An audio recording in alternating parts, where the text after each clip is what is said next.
This is Fresh Air. I'm Dean Olsher, and this is a clip from what many critics think is the best new TV show of the year. Casey? Yeah? I've made a decision. What is it? It's time. It is? It's time. Natalie? It's absolutely time. We've been having some very bizarre computer problems. Have you noticed that? The LC wire's been getting numbers wrong. What do you need?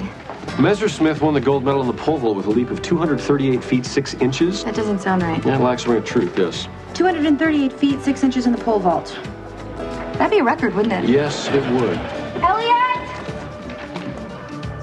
Why are you staring at me? Because it's time. It's not time. It is time. It's past time. It's not past time. It's well past time. You need to start meeting women. I've met many women. No, you haven't. You haven't met many women. That's why I'm here. Oh, boy, I like the sound of this. You got married at 23 to a woman you met when you were 19. I know, I'm there. So you agree? What? You agreed it's time. You said it was past time. Well, it is past time. And I'm screwed. But I'm going to help you out. Oh, thank God for that, Danny. Thank God for you. Thank God indeed. Indeed I do. Do you know why I can help you out? Why? Because there's still time. 60 seconds to VTR, 2 minutes live. Loading effects. Every Tuesday night at 9:30, ABC airs a TV show called Sports Night about a fictional TV show called Sports Night. The show within the show is an ESPN-style sports news program, and the real-life show is a half-hour that blends elements of sitcoms and TV drama. Aaron Sorkin, who wrote the screenplays for the films A Few Good Men, The American President, and Malice, is the creator of Sports Night. Thanks for being on Fresh Air. Thanks for having me. Sports Night really stands out for a couple of reasons. One of them is your writing, and you write all of the scripts, and also some of the issues that you take on, which can be rather heavy for a half-hour TV show, traditionally speaking. And I have to say that I, for one, really don't care at all about sports, and yet I really like the show. Yeah. I'm glad to hear that. A knowledge of or an appreciation of sports is, I think, no more required to enjoy Sports Night than a knowledge of or an appreciation of trauma surgery is required to enjoy ER, probably. You don't have to be a sports fan. How did you hit on this idea for a show? I had been a fan of SportsCenter on ESPN for a lot of years. In fact, there was about 2 years when I was holed up in a hotel room here in Los Angeles while I was writing the screenplay for The American President, and I didn't get out of the room much. And to sort of keep me company while I was, I'm from New York, so I didn't know many people out here, and to keep me company, I would have ESPN on in the room almost 24 hours. It'd be, and I'd be watching SportsCenter. And these people on SportsCenter really became my friends in a pathetic kind of way. But I did think that the show was remarkably well produced, and I remember feeling like, boy, I wish I could go behind the scenes there. I bet I could have a great time there. I bet I could make friends. I bet I could meet a girlfriend there. And that's generally, kind of a writer's cue for, gee, it'd be nice to write something about that. I have to say, watching the show, one of the things that I find really refreshing about it, and I'm talking about your show, Sports Night, is that there seems to me to be a very minimal laugh track. Yeah. And yet there are critics who have referred to the laugh track as intrusive. Was there a big fight with ABC over this? Yeah, the laugh track's been a bit of an issue since the moment we were born, and perhaps a bit too much of an issue. It was written about a lot. I and the other people who do the show felt that the laugh track was just wrong for the show. The style of writing is a little bit different than it is on other half hours.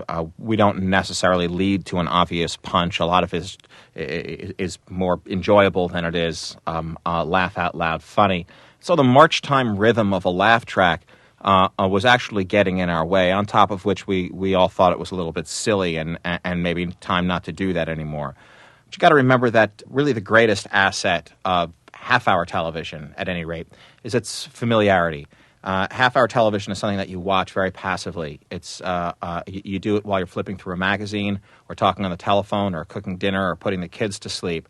And in a lot of cases, that sound of the laugh track, the familiarity of the show, that it's a sitcom, that it's a half-hour, helps a lot in getting the audience. And I think that our show, because it is a little bit different than other half hours, the concern on the part of the network, and it's a legitimate concern, was that let's try and create some touchstones for this show. Let's try and let people know that there's nothing to be afraid of here. There are more words in this show than in other half hours, but But look, it's funny. It's not good for you. This isn't eating your vegetables.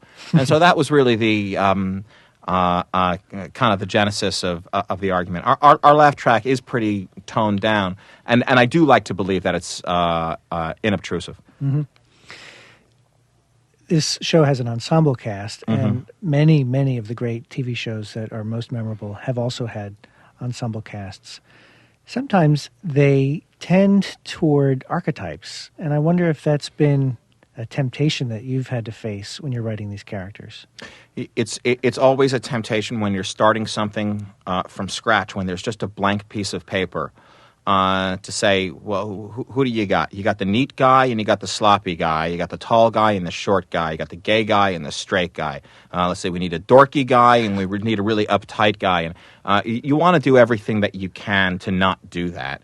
And one way to not do that is rather than, I think, tell an audience who a character is, if you show them what the character wants, if you're just a little subtler, if you realize that everybody can be smart and everybody can be stupid and everybody can be right and everybody can be wrong, then you'll be a little bit better off. And if you take advantage, I mean, one of the great things that you have in episodic television, I think, is time. If everybody will just agree to be patient, that we're not going to, in the pilot episode, we're not going to feel bound to say these are who these people are in 22 and a half minutes, that we're going to take much more time than that. And if you agree, as I say, that there are no, I'm going to reference now just a classic comedy and one that I'm a big fan of, but there are no Ted Baxters on the show, then you're probably better off. How do you go about deciding what to treat as a topic for the program? That's an interesting question. What I don't do, or what I don't do often, is say, boy, you know, I feel very strongly about it. I'll tell you what I don't do is I don't tend to take things off of yesterday's headlines. For one thing, yesterday's headlines will be 6 weeks ago's headlines by the time the show airs. Secondly, it also seems cheap. Oftentimes, I'll take something off of page 23. I'll read about something and think, well, you know, that's interesting, and not quite enough was made out of that. And what if this had happened instead of that? That kind of thing. I am not. It's not my goal to necessarily say something with each and every episode. As I said, I'm not looking to teach anybody anything. Really, we're kind of telling our lame jokes and doing our stories and trying to do them from a place of reality. As opposed to, again, a traditional half-hour place. You know, this isn't the first television show that's been done about a television show. There was a really good one done about a television show, Murphy Brown, which ran for 88 years or something, and it was great. But the success or failure of Murphy Brown, of that show, didn't depend on us thinking, on us believing that that's really how 60 Minutes gets done. A show like that, a national news magazine show, is staffed by 5 people who have their meetings at a linoleum table in the lobby near the elevator. With Sports Night, because we want to tell all kinds of stories and in all kinds of ways, it all has to start from a place of reality, or the appearance of reality. You have to really buy that these guys are doing this show every night at 11 o'clock. Right. Let's talk about some of the risks that this show faces. Let's put it this way. It's had a certain amount of difficulty finding an audience. And I want to read to you what James Collins wrote in Time magazine about Sports Night. This series represents the best opportunity in a long time for network comedy to evolve into something sharper and more interesting. If it fails, a highly possible outcome given its mediocre ratings, then the networks will be all the more wary of trying something novel. On the other hand, if the show succeeds, it might just revitalize a very tired form. Well, an easing of the pressure is what we were looking for over at Sports Night, and James Collins provided it. That was a very flattering thing that he wrote about us. The whole piece was very flattering, and the idea that we could do something as huge as change television even a little bit, well, that's pretty high cotton. I can assure you, as flattering as that is, no one, least of all me, went into this with the thought of let's do something different. or let's change the old way that it was done. I'm really writing Sports Night exactly the way I've written everything else, the plays that I've written and the films that I've written. And what's so unusual is simply that it's half-hour television. But that notwithstanding, I like the sound of what James Collins said. But he also refers to what seems like the sword of Damocles hanging over your head. I mean, are you reading the Nielsen ratings every week, worried that, oh my God, this might be it for us? We need to find some more viewers. I will tell you honestly that our ratings, which I must say are now in this is week 13, broadcast week 13, have been climbing and climbing and climbing, and are now on the. They are respectable. We're going to call them, which means we get about 10 million people every Tuesday night watching the show. I have to tell you that for me, 10 million people is an enormous audience to play to every Tuesday night at 9:30. 10 million people, for instance, is 9 million people more than my play, A Few Good Men, played to in a year and a half on Broadway. If the first night that the show was on the air, we premiered September 22nd, if that had been a movie opening that night, it would have been a $90 million opening. So the numbers in television are very strange, and my concern isn't so much that, oh my God, if we don't get the viewers, we're going to get off the air. My concern is, gee, we've got 10 million people now. I'm not sure I like what we have to do to the show in order to get 12 million people. Does that mean dumbing it down, making it more conventional TV? I think that's going to be the next argument that's going to take place. Is really what I'm alluding to, and. I'm of a belief that it absolutely does not mean dumbing down the show. I think that people in this country who watch television are a lot smarter than they tend to be given credit for. Aaron Sorkin is the creator of the TV show Sports Night. He wrote the screenplays for the films Malice, The American President, and A Few Good Men, which means he's responsible for introducing this phrase into the popular culture. You can't handle the truth. Aaron Sorkin, what's it like to be the writer of a line like that, which has been taken over by people who are not actors? Who knew? Who knew? Every once in a while, you'll see it on The Simpsons or something. And I remember watching the opening of the O.J. Simpson trial, and there were all sorts of pretrial motions flying back and forth. Everyone else in my family is a lawyer. But me. My mother's a school teacher, but my father is an attorney, and my sister is an attorney, and my brother is an attorney. And somewhere in the pretrial motion phase of the O.J. Simpson trial, I think Johnny Cochran referenced the line. Judge Ito, it's like that movie, You Can't Handle the Truth. And then Ito said, yeah, but Nicholson was the bad guy in that movie. And my phone rang, and it was my sister, just saying, 93 years of law school, and you're the one who gets quoted in the trial of the century. You also wrote The American President, which has Michael Douglas as a very human but still somewhat heroic chief executive of the United States. And I read in USA Today when the playwright Wendy Wasserstein came out of a screening, she said, "It's a perfect example of what Hollywood wants in a president. It's what they thought they had elected in Clinton." Was she right? That's interesting. I think that, first of all, I get a little nervous when anybody talks about Hollywood. I have to tell you, as if we all get together for meetings every third Thursday of the month and decide what it is we want and what it is we do. I could not tell you what Hollywood wants and doesn't want in a president. Hollywood had absolutely nothing to do with that movie. I wrote it all by myself. And the answer to Wendy's question is, of course. I wrote the kind of president I wish we had. And certainly one we thought we were getting when we voted for Bill Clinton. I'm talking with Aaron Sorkin. He's the creator of Sports Night. I wonder what your week is like. The week begins. It's hard to say when the week begins because the old one is still ending when the new one begins. But the week begins with a Monday morning with a table read of the script that I generally have finished writing on Sunday night. It's been sent out to everyone Sunday night. They've had a chance to read it through. And this table read is for people from the network and from the studio, as well as the department heads and the cast and I. And as soon as the table read is over, rehearsal begins. We rehearse for 2 days, Monday and Tuesday. Filming begins on Wednesday. We film Wednesday, Thursday, Friday. Now, I'm always doing three things. I'm making this week's show while editing last week's show and writing next week's show. Is basically how it works. And I love this show so much. I just love my job. I really sprint to work every morning to get to work with these people, and it's like doing a new one-act play every week.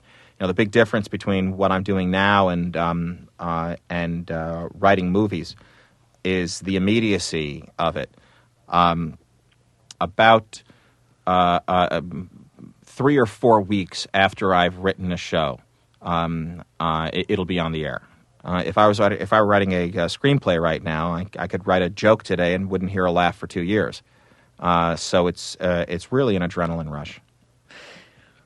When it comes to the dialogue, you talk about the jargon and the illusion of reality, but even just in the writing of dialogue, it's so far from the way people really speak, and yet it does have that illusion. It feels more real than if you were in fact transcribing actual dialogue from people in real life. That's right. And it's very writerly dialogue. Yeah, it's well, I'm going to accept that as a compliment. It's what it is. It's the way I write. It's not so much the way people speak, I think, as maybe the way people wish they spoke sometime. If I'm going to have a 2-minute conversation with my best friend, let me try scripting it, and it can be more interesting. There's a certain musicality to it. It's very. I mean, a lot of the show is very much about its own rhetoric. And we try and strike the right balance in 22 minutes and 35 seconds. As I said, we have a lot more words per episode, I think, than some other shows do. It's the way I write. It's that funny balance. Anytime you're trying to make a work of art, how much artifice do you use to create the sense of reality? Yeah. Well, I become that's right. And I've enjoyed playing with that balance. In the other things that I've written, which required that same. I mean, part of the fun of the American president was going to be the feeling of, boy, I feel like I'm inside the White House, and there's a cool conversation taking place that I don't get to see on CNN or hear about on NPR. And same thing with being in a Navy courtroom and in Malice. In Malice, I am also my friends know this about me. I will frequently, as far as the jargon is concerned, make things up, especially in a first draft. If I'm writing a first draft and I'm really just trying to get the sense of the scene down on paper and the sort of the verbal fireworks, really the rhythm and the music of it, I'm really not going to bother to. I wrote a scene that was cut from the film Malice, but it had been an opening scene in an operating room where the camera was just circling the doctors and the nurses standing around the operating table while instruments were being asked for and slapped into the surgeon's hand, and a lot of chrome and steel and this and that, and suction and numbers going back and forth, and it was and this scene built and built and built, and it was terrific. But I was making up all this stuff in the scene, and finally, as the script went along, it was in production, and brought in a technical supervisor, a trauma surgeon. And I was amazed to find out that one of the things I had done in this was right. It's pretty scary when you think Yeah, about it. it's very scary. Yes, the Benson clamp. Aaron Sorkin is the creator, executive producer, and head writer of Sports Night. Writer of Sports Night. Writer of Sports Night. Writer of Sports Night. Writer of Sports Night.